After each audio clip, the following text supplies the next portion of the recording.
Scribe Chang's Pan, Translation Series Number 2.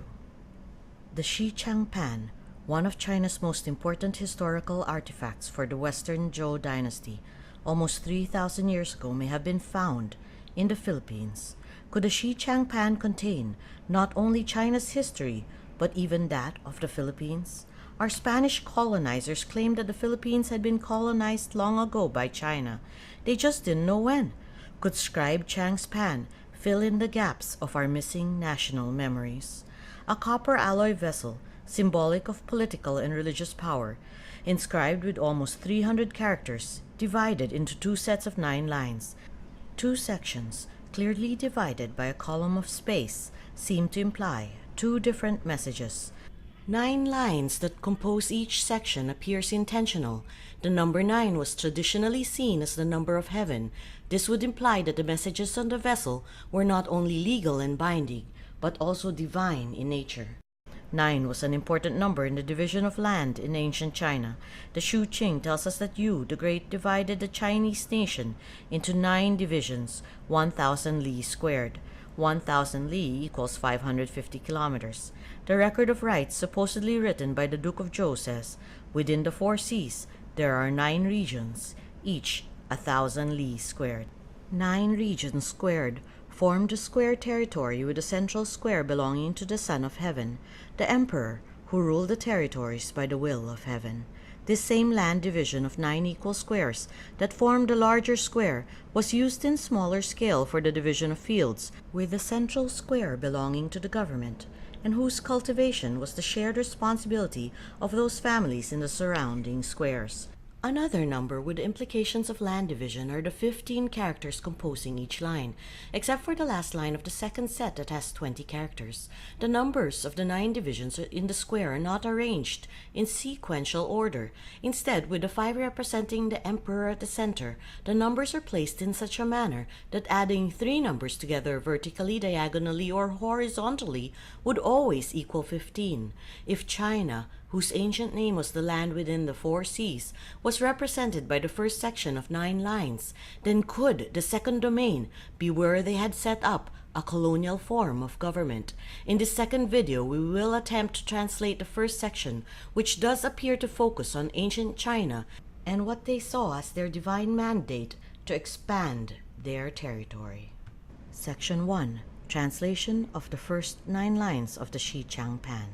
It is said in antiquity that when King Wen first brought harmony to government, God sent down excellent moral virtues as a great guardian to guide the possession of our ancestors in the expansion of all above and below, consolidating all they received, the 10,000 states, frontier countries, and borderlands. This summarizes the subject of Section 1, the military expansion covering the many states that comprised ancient China, the region above, and the frontier countries and borderlands, the region below. Ancient maps list the Philippines as a frontier country of China. King Wu actively went forth to campaign in all the 4 quarters, relocating the fine adult male yin to lead the citizens in the expanding border. This is an important reminder of when and why the Yin, the Chang people, were made to migrate.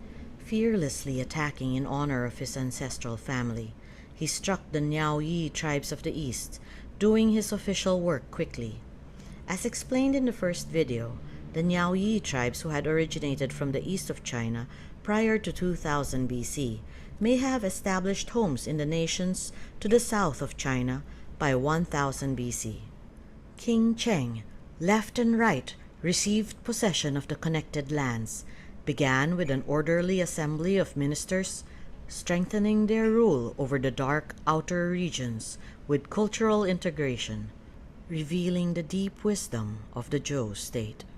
King Qiang divided command and established the borders of the vast and substantial lands he had inherited. King Zhao broadly extended his government, fiercely proceeding to march into the world, bringing enlightenment to the wild regions, when the lands of the southern expansion were made to submit to the imperial command.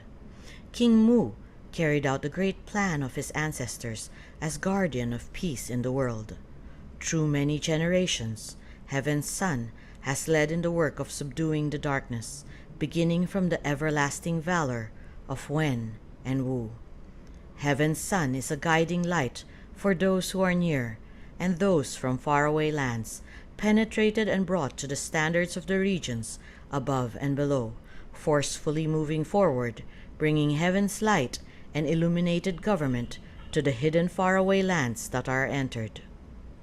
The regions above and below denotes two regions that are now establishing the enlightened standards of government, one above to the north, and another below to the south.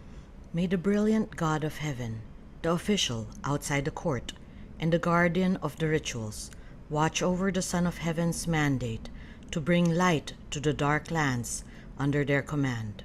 In this line, we discover that the first section was written to engender the support of the officials and the religious leaders who were outside the court. Abundant blessings and fruitful harvests, as every quarter we continue to enter the faraway lands, not permitting the tribes of the south who live in darkness to fail to come under suzerainty. Suzerainty is the right of a country to partly control another.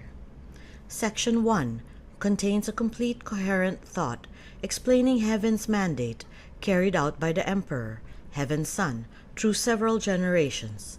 The last two lines are the most revealing. Although cloaked in the excuse of bringing about enlightenment, it is the bountiful harvests and abundant blessings that they bring back to their motherland, fueling the expansion. We are not sure how far the military expansion of the Zhou dynasty went, but by the time of Duke Mu of Qin in the 7th century BC, the 14th ruler of the Zhou dynasty state of Qin, a poem entitled The Northern Hills claimed that all land beneath the broad sky, there is none that is not the king's. To the shores most distant, there are none who are not his subjects.